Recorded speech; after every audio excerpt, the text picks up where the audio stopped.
1021이라는 작업이 어떻게 시작됐는지 대해서 조금 설명을 해주시면 될 것 같아요. 제가 알기로는 저희 영상을 한 직후에 스트리밍으로 그 영화가 상영이 된다라고 들었거든요. 그 작업에 대한 내용을 영상 이 토크에서 좀 어느 정도 설명을 해줄 수 있을까요?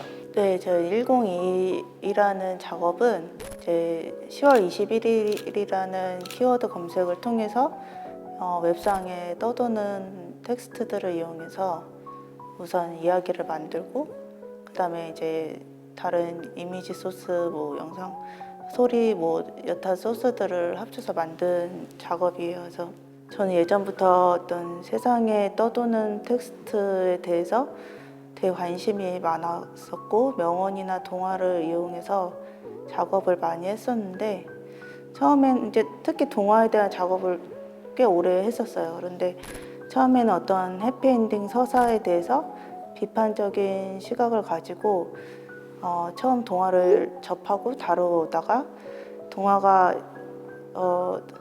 만들어진 과정, 그런 동화의 익명의 화자들, 그리고 동화가 세월이 지나면서 이렇게 윤색되고 순화되는 과정에서 현실과 맺고 있는 관계에 대해서 더 관심을 가지게 됐어요. 그래서 어느 순간인가는 그런 되게 오랜 시간 굉장히 많은 방대한 양의 데이터를 가지고 그런 식의 이야기를 나도 한번 만들어 보고 싶다, 그런 식의 생각을 어렴풋이 했었던 것 같아요.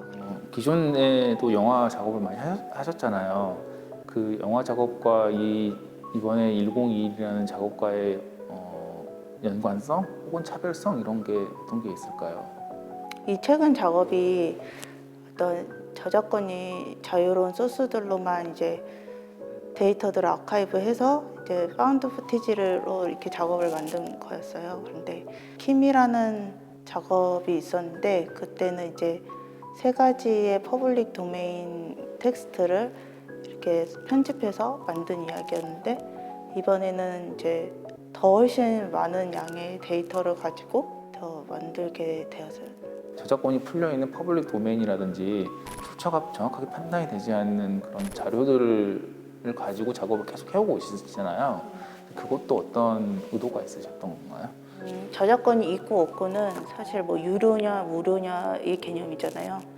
근데 저작권이 풀린 소스들은 저작권자의 보호를 받지 못하니까 더 많이 웹상에서 계속 재생산되고, 더 많은 합성과 더 알 수 없는 어떤 영겁의 세월을 계속 겪고 있는 거잖아요. 그런 삶에 대해서 되게 제가 그냥 개인적으로 되게 와닿았던 것 같아요. 그들이 되게 뭐 어떤 무명이나 대중, 어떤 뭐 고아나 유령 그런 식의 느낌으로 처음에 다가왔던 것 같아요. 근데 저는 전작들이 제 생각으로는 그게 그런 무명에 대한 작업이었다면, 이번에는 그게 익명에 대한 작업이라고 생각을 하거든요. 그 데이터들의 출처를 그러니까 어떤 양이 많아지다 보니까 출처가 더 불분명해지고, 그리고 이제 이미지적으로 망점으로 변환하면서 해상도의 차이나 이미지 출처에 대해서 더 감춰버리면서 이야기를 이제 더 콜라주를 하되 더 이음새를 없애도록 이제 한 작업이었거든요. 저희가 대화를 하고 나눴던 글에는 어떤 죽음에 대한 얘기가 나오잖아요. 이 저작권이 풀린다는 거는 뭐 여러 가지 방법이 있겠지만 특히 제일 명확한 방법은 이제 사후라는 것들이 되잖아요. 그런 말씀 방금 하셨던 얘기를 쭉 듣다 보니까 그냥 바로 죽음이라는 것들이 떠오르게 되네요. 처음에 회화를 전공했다고 하셨었어요. 그 이후에 설치 작업도 하시고 애니메이션도 하시고 영화 감독으로 그 유명세가 있으시잖아요. 그런 어떤 변화들의 과정들을 좀 궁금했습니다.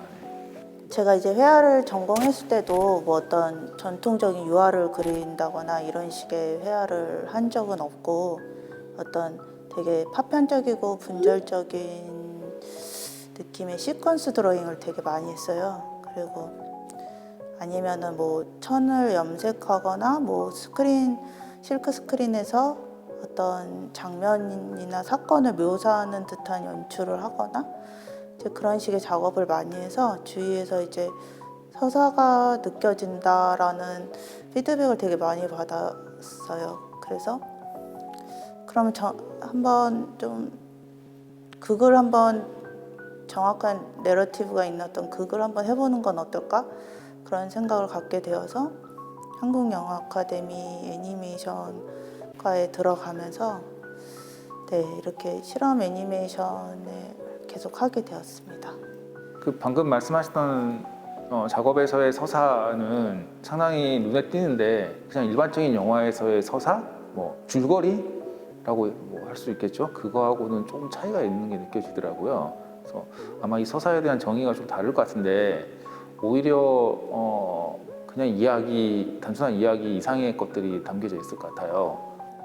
이 전시장을 제가 꾸민 것도 사실은 이렇게 흙에서 백으로 색깔이 빠지면서 계속 반복되는 그런 타임라인 위에 관람객이 서 있길 바랬거든요.